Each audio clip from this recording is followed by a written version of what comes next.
Eu decidi fazer este vídeo por causa daquela mentalidade típica das testemunhas de Jeová, que quando vem algum engano dentro da sociedade de Torre-Vigia, ao se confrontar e perceberem que algo não está bem com a torre, preferem encarar isso como um mal menor. Isto é, a religião pode ter este engano, pode ter este lapso, mas é a religião menos má. Dentre todas as religiões, as testemunhas de Jeová, esta ainda é melhor.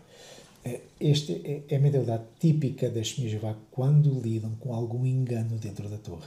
E nós vamos expor qual é o mecanismo psicológico escondido por trás desta frase. E esta reflexão foi tirada de um comentário de um ancião que se dissociou no Brasil. Ele fez um comentário no YouTube. Diz que serve há 34 anos como ancião. Dei o meu último discurso neste congresso Adoração Pura em 27 de junho de 2025. Em 17 de julho, entreguei a minha carta de dissociação. Como poderia ensinar os meus irmãos sobre 1914 na tribuna? Então este é um irmão já veterano, com 34 anos como ancião, fez o último discurso no Congresso e 2 semanas ou 3 depois apresentou a sua carta de dissociação. Este comentário revela aqui que o problema da torre ela já não está no horizonte, já chegou mesmo à dianteira e atingiu os alicerces congregacionais.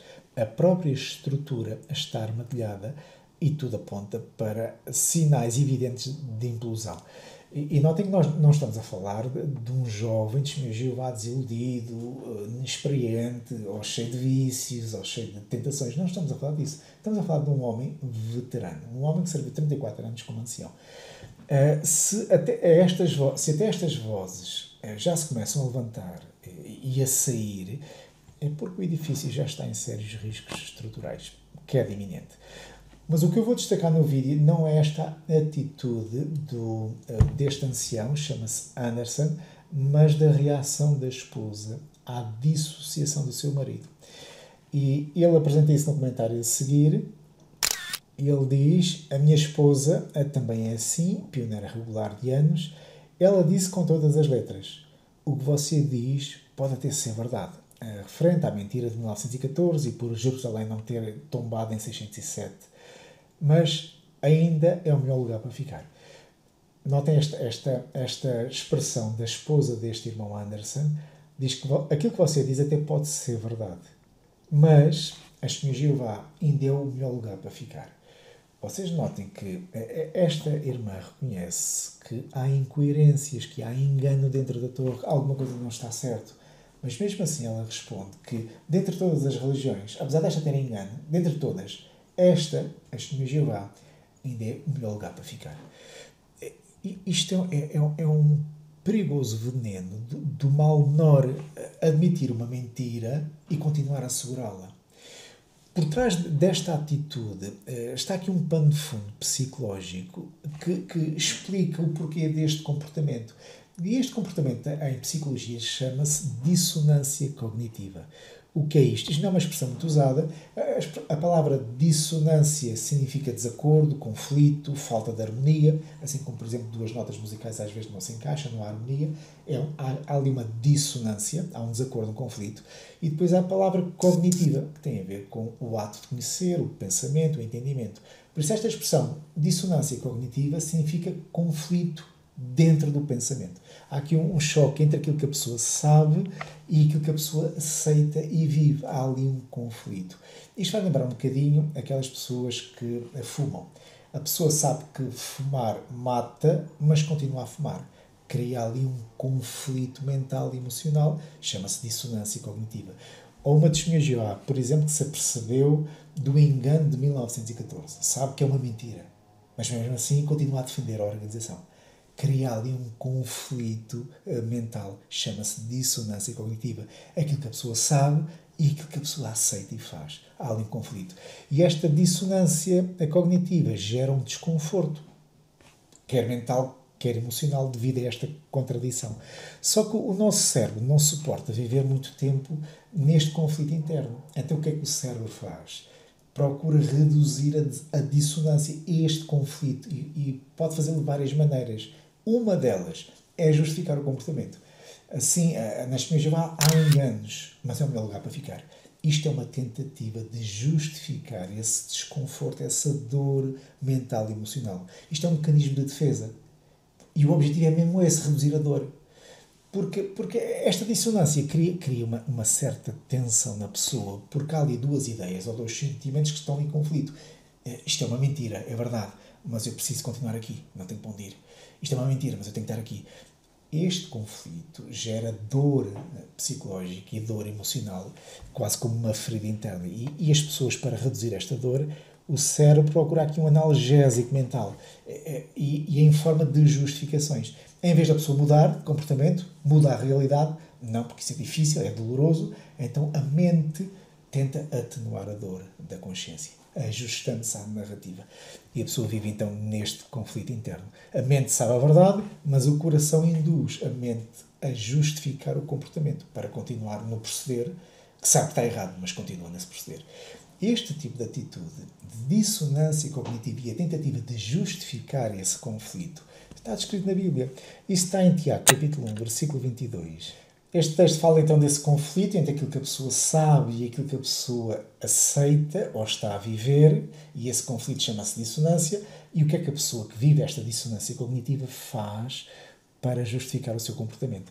E diz assim: sede cumpridores da palavra e não somente ouvintes, enganando-vos com falsos discursos. Notem que está aqui a falar sobre o cumpridor da palavra e aquele que é apenas ouvinte. E obviamente está aqui a apelar que o ouvinte deve ser cumpridor. Mas como o ouvinte não é cumpridor, o que é que ele faz? Tenta enganar-se com falsos discursos, falsos raciocínios. Ativa ali um mecanismo de defesa, constrói falsos raciocínios. Como o ouvinte não quer mudar de vida, e uma forma de reduzir esse conflito interno, essa dor emocional e psicológica, constrói falsos raciocínios para que a mente aceite aquilo que o coração não quer largar. E é desta forma que Tiago 22 retrata um comportamento típico de muita gente hoje, inclusive nas Testemunhas de Jeová. As Testemunhas de Jeová sabem que alguma coisa não está bem, nos dogmas da Torre de Vigia, como por exemplo em 1914, não é verdade, mas mesmo assim o que é que ela faz? Pode ser engano, pode ser uma mentira, mas as Testemunhas de Jeová ainda é o melhor lugar para ficar. As Testemunhas de Jeová é o melhor lugar para ficar. Este pensamento é um falso raciocínio. E é desta forma que tentam justificar, atenuar a dor mental e emocional de viver em conflito entre aquilo que sabem e aquilo que deveriam fazer e não o fazem.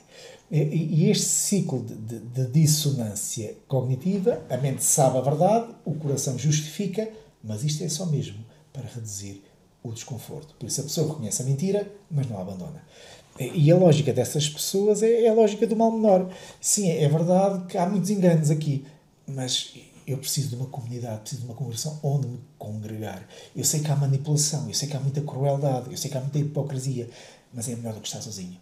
Então, ver estas justificações, estes falsos raciocínios, dentre todas as religiões, é verdade que há aqui muito engano, mas as Testemunhas de Jeová ainda é melhor. E criam aqui uma prisão mental, porque a pessoa já não está à busca da verdade. A pessoa, em vez de buscar a verdade, já está a buscar aquilo que dói menos, que é a zona de conforto. Já não está a buscar a Cristo. Eu sou o caminho e a verdade. A verdade vos libertará. A pessoa já não procura isso. A pessoa está a escolher o que dói menos e torna-se cúmplice da mentira em troco de buscar a verdade. E isto faz lembrar um bocadinho alguém que está numa prisão e que se tenta convencer que, bem, pelo menos aqui dentro tenho cama, comida e roupa lavada. Lá fora é bem pior e é duro. Não, prefiro ficar por aqui. E faz lembrar um bocadinho isto, porque as pessoas, em vez de procurar a Cristo, a liberdade em Cristo, a verdade que liberta, acabam por se prender a uma organização que só as escraviza e as mantém iludidas. Este comportamento de tentar estabelecer falsos raciocínios para tentar atenuar a dor da dissonância cognitiva, isto não é apenas uma fraqueza humana. Isto é pecado. E é fatal. Porque às vezes nós pensamos que o pecado limita-se àquele pecado, àquela ação que é praticada, a ação direta. Mas a Bíblia fala pelo menos de 3 tipos de pecado. Um dos pecados é este que nós estamos a mencionar, o pecado de comissão. O pecado que é óbvio, porque a pessoa envolve-se em ações diretas contra a lei de Deus, mentir, roubar, adulterar, idolatrar, infringe a vontade de Deus de forma ativa. Isto é o pecado de comissão. E há o pecado também de omissão. É quando nós sabemos aquilo que é certo, mas não fazemos. Eu devia fazer, mas não faço. A pessoa permanece passiva perante o bem que poderia fazer e não o faz. Isso é o pecado de omissão. Isso está retratado em Tiago, capítulo 4, o versículo 17, que diz: aquele, pois, que sabe fazer o bem e não o faz, comete pecado. O que é que está aqui a dizer? A pessoa que sabe fazer o bem, mas não o faz, esse silêncio, essa indiferença, essa ausência, essa falta de ação, diz aqui que é pecado. Por isso, o pecado da omissão é o pecado que se comete por não fazer. O erro está no silêncio, na indiferença, na falta de ação. Este é o pecado da omissão. E depois existe outro pecado, que é o pecado da cumplicidade. E este nós vamos destacá-lo porque é o mais traiçoeiro, porque mistura um pouco dos dois pecados anteriores que nós mencionámos. O pecado de comissão, que é o apoiar o mal, e o pecado da omissão, que é o silêncio de não denunciar. E este pecado da cumplicidade faz lembrar um bocadinho alguém que reconhece um engano, como por exemplo 1914 é um engano, é uma mentira, mas continua a apresentar relatórios, a apoiar as reuniões, a contribuir financeiramente. E este tipo de comportamento está a manter a máquina do engano ativa, bem viva. Isto é o pecado da cumplicidade, porque a pessoa sabe que é um engano, mas continua a promovê-lo e a apoiá-lo e está a perpetuar a mentira. E este pecado da cumplicidade faz lembrar um bocadinho, como comparação, nós sabemos que existem as procissões da religião católica, há o andor, em que o santo vai em cima do andor, o andor é tipo um altar portátil. O andor só sai à rua porque existem cúmplices. Porque se não houvesse cúmplices, o andor não saía à rua. Os homens que pegam no andor sustentam e mantêm a estrutura em movimento. Se eles não largassem o andor não saía do sítio. A imagem não saía à rua. Agora, não é só os homens que pegam no andor, mas também o povo que vai para a rua assistir. O povo que vai para a rua vai legitimar esse ritual com a sua presença. Se eles não aparecessem, não havia espetáculo. Não havia espetáculo, o andor não saía à rua. Para ser promovida a idolatria, tem de haver cumplicidade. Os homens que pegam no andor e o povo que vai à rua vê-lo. Quer as pessoas estejam conscientes ou ignorantes com relação a isto, todos alimentam o sistema da idolatria. Sem cumplicidade, seja ela ativa ou passiva, sem esta cumplicidade, o erro não teria força para se perpetuar. Isto faz lembrar aquilo que está em Jeremias 7:18, quando fala sobre aquele ciclo de idolatria de Judá, em que os filhos apanhavam a lenha, os pais acendiam o fogo e as mulheres amassavam a massa. Para quê? Para prepararem lá os bolos para a rainha dos céus. Esta idolatria de Judá só se perpetuava porque as famílias, de forma individual, desde o mais inocente, que eram as crianças, até aos pais, que eram os responsáveis, filhos, mães e pais, todos eram cúmplices. Porque um apanhava a lenha, o outro acendia o fogo e a mãe preparava a massa. Por isso havia aqui um conjunto de ações que todos eles, como cúmplices, perpetuavam um engano. Eles montaram o cenário para um engano. Todos eram cúmplices. Isto aplica-se à Testemunha de Jeová, porque quando alguém está apercebido do engano da sociedade ou vigia, seja ele qual for o engano, seja doutrinal, seja comportamental, seja de ocultismo, seja de pedofilia, seja o que for, que a pessoa esteja apercebida, e mesmo assim diz, embora haja este tipo de engano aqui dentro, ou este tipo de corrupção ou de hipocrisia, mas a Testemunha de Jeová ainda é o meu lugar para ficar. A pessoa que reconhece estas mentiras e entra neste ciclo de engano, esta pessoa está a segurar o andor, porque ela está a participar, está a contribuir. Essa pessoa participa como o povo vai assistir uma procissão, porque a sua presença num salão do reino legitima o ritual com a presença dela. Sem essa presença, o andor não saía à rua. Esta procissão em volta de uma organização não iria existir. Tal como a Senhora de Fátima. Se não houvesse cúmplices, não havia espetáculo religioso. Essa ideia do mal menor, ou que esta religião, apesar de algum engano, ainda é melhor, isso é perigoso, isso é venenoso. E uma passagem bíblica que corrobora com este assunto é Romanos 1:32, que diz: embora conheçam o justo decreto de Deus de que as pessoas que praticam tais coisas merecem a morte, e o que eu queria destacar bem a seguir, não somente continuam a praticá-las, mas também aprovam aqueles que as praticam. E esta expressão é muito bem explicada em várias enciclopédias de alta crítica. Enciclopédias que explicam a Bíblia versículo por versículo. E esta enciclopédia que nós vamos citar é composta por 61 volumes, que explica versículo por versículo a exegese, a interpretação e a aplicação de cada passagem da Bíblia. E é curioso que eles apresentam aqui que este texto está traduzido de forma suave, porque o verdadeiro sentido do versículo não é este, de acordo com alguns eruditos bíblicos. E eles passam a ideia do seguinte. Vou-vos fazer uma pergunta. O que é que vocês acham que é mais grave? Aqui está a falar daqueles que praticam o pecado e daqueles que aprovam aqueles que praticam o pecado. O que é mais grave? Alguém que pratica o pecado ou alguém que aprova o pecado? O que é mais grave? O que é mais grave? Alguém que rouba ou alguém que aprova o roubo? O que é mais grave?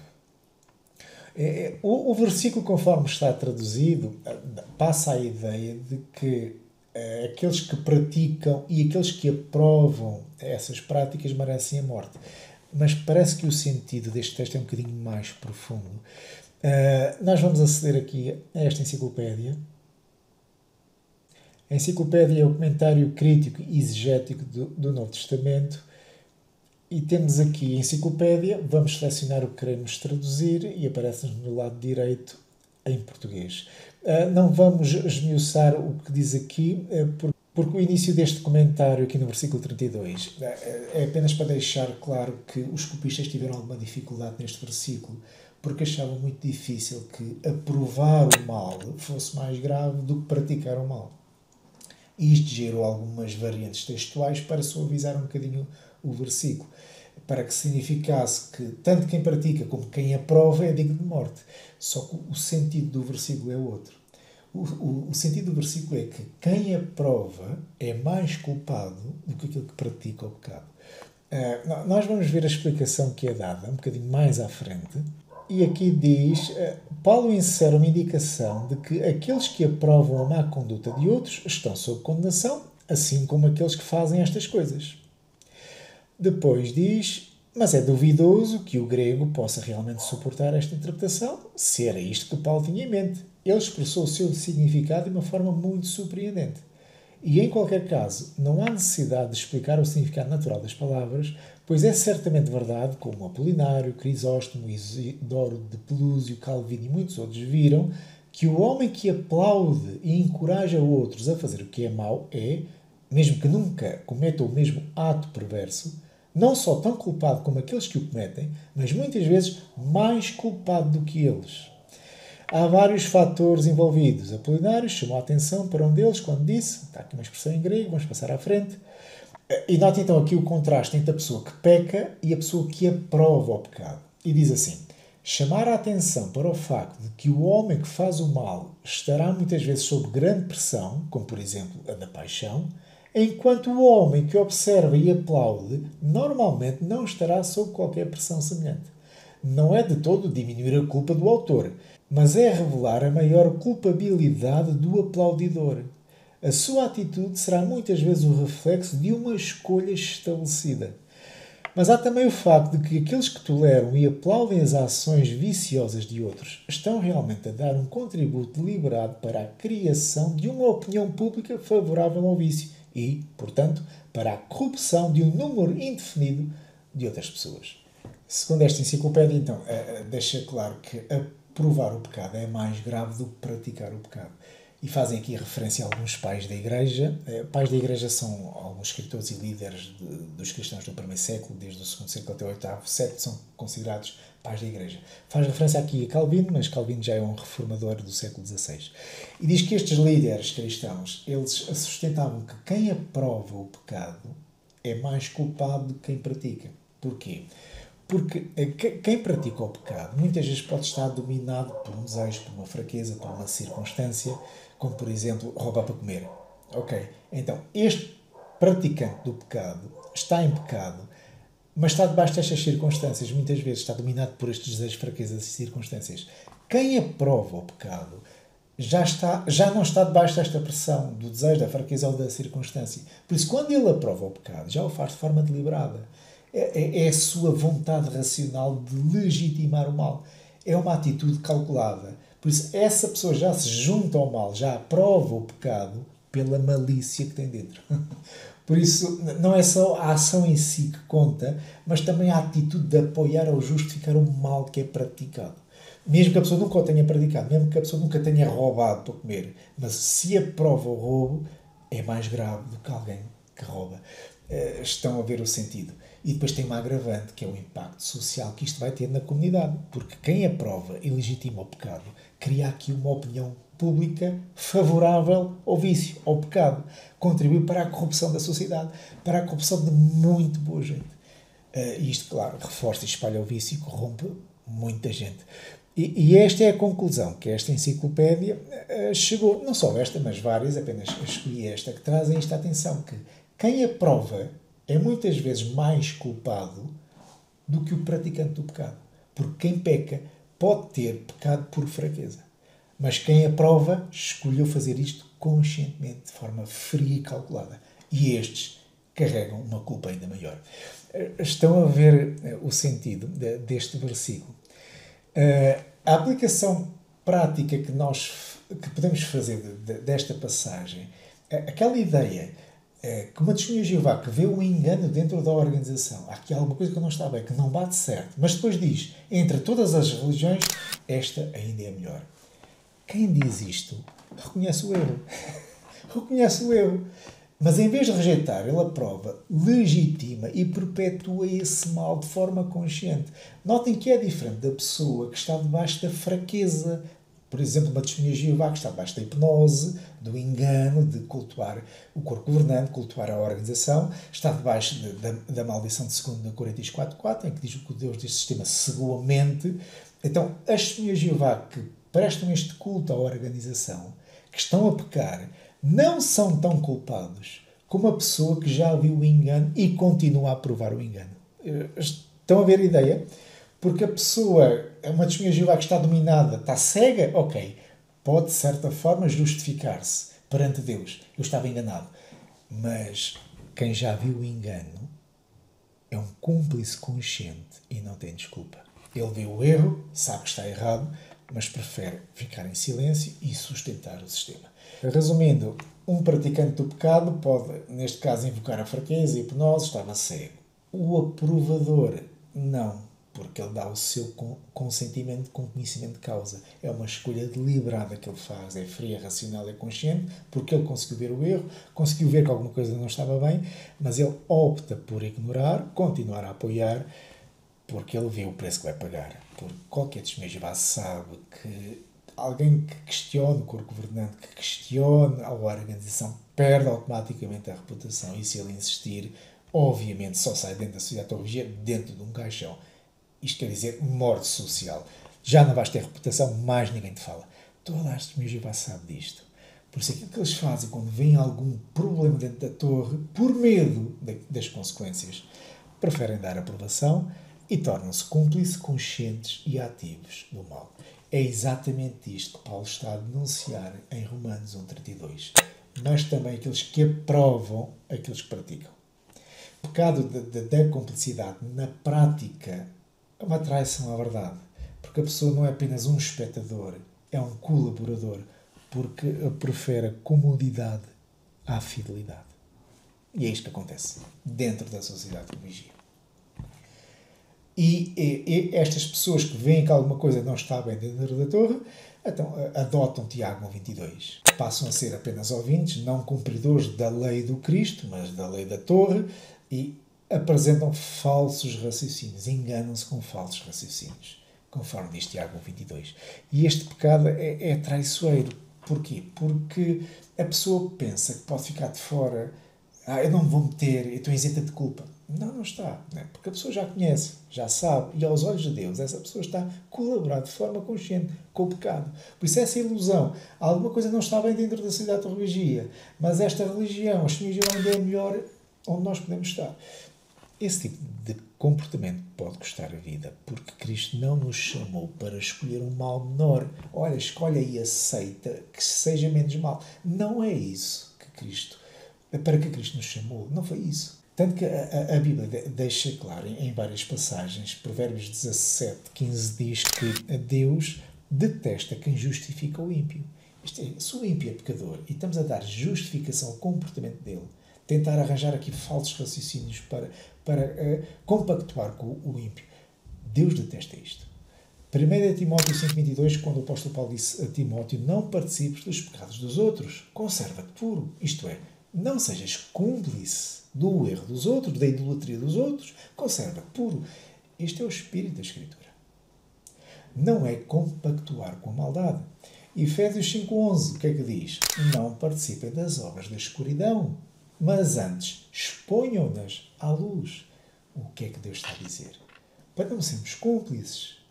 Por mais alto que seja o preço a pagar, a pessoa não deve ser cúmplice. Deve pegar nesse engano e expor à luz. Olha, o que está a passar é isto. Não há escapatória para este tipo de cumplicidade. Porque isso é a mesma coisa que dizer que uma seita é a melhor entre as outras todas. Quer dizer, se é uma seita, isto não é um elogio inocente, não é? Isto é uma cumplicidade com mentira. Mesmo que seja a seita melhor entre todas as seitas, isto é pecado. E estes testemunhos de Jeová, a oração das testemunhas de Jeová, não apenas ela, mas também os mormons, os adventistas, mas são seitas né, de controle mental. E as testemunhas de Jeová, além de ser uma seita, é uma seita anticristã. Porque isto começa logo no batismo. É um batismo anticristão, é um batismo de consagração a homens, consagração a uma organização. As perguntas do batismo deixam isso claro. Que a pessoa é batizada em nome do Pai, do Filho e da organização. Até o Espírito Santo foi retirado. Isto é um batismo anticristão. As testemunhas de Jeová veem a organização Sociedade de Teologia como a salvação. Isto é anticristão. A organização ocupou o lugar de Cristo no coração das testemunhas de Jeová. Tanto que o refrão que se ouve é: confia em Jeová e na sua organização. Confia em Jeová e na sua organização. Onde é que está Cristo? Cristo saiu do lugar e a organização tomou o lugar do Cristo. Isto é anticristão.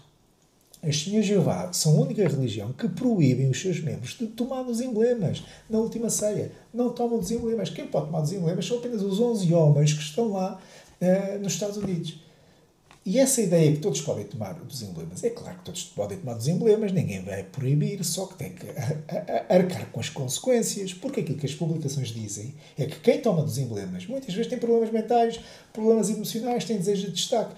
Por isso há aqui uma proibição de tomar dos emblemas. Quem tomar, sujeita-se às consequências. Isto é anticristão. E é uma seita porque é uma organização de controle de informação. Ela controla a informação, controla o pensamento, controla a vida social, aquilo que vestes, como vestes, se tens barba, se não tens barba, controla tudo. E é uma organização que quem entra já não sai. Não sai. Se alguém entrar, por exemplo, e quiser sair, não por pecado, não porque cometeu imoralidade, porque roubou, porque matou, não. Saiu porque não se identifica com o batismo praticado nas testemunhas de Jeová. Em nome do Pai, do Filho e da organização. Quer sair. Essa pessoa, se quiser sair, só sai dentro de um caixão, porque jamais ninguém lhe vai falar, mais ninguém lhe vai dirigir a palavra. Mas eu não cometi nenhum pecado, apenas não reconheço esse batismo. Pronto, ninguém te fala mais. Socialmente, tu sais dentro de um caixão. Ou estás connosco ou és contra nós. Isto é comportamento de seita.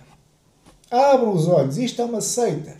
Por isso, essa frase de que, embora haja enganos dentro da sociedade de teologia, dentre todas as religiões, esta ainda é melhor.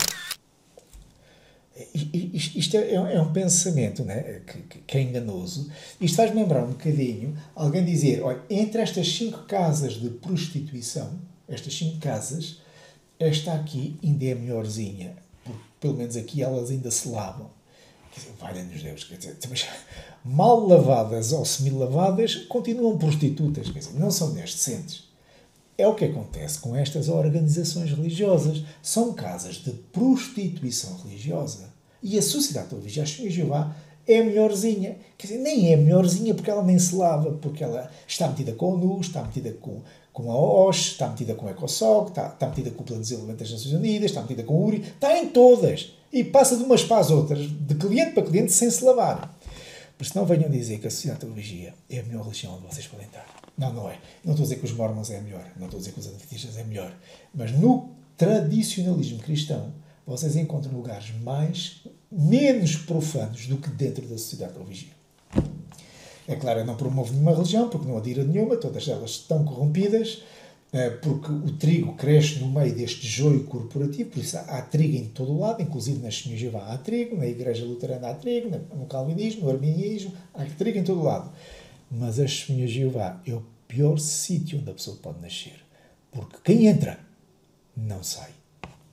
Pelo menos com reputação. Não sei. Essa frase, esta religião ainda é melhor para ficar. Isto parece inocente, mas esconde aqui 3 pecados, que é o pecado de comissão, o pecado de omissão e o pecado de cumplicidade, que é o mais grave de todos, que a pessoa percebeu o engano, mas por conveniência, por falta de coragem ou por hipocrisia, mantém-se no sistema e mantém este engano vivo, promovendo o erro com a sua presença. Este engano pode-lhe custar a vida, porque Deus responsabiliza cada pessoa pela escolha que ela faz entre a verdade e a mentira. Por isso, deixamos aqui uma advertência às testemunhas de Jeová que de alguma forma já viram que há algum engano dentro da torre de vigia.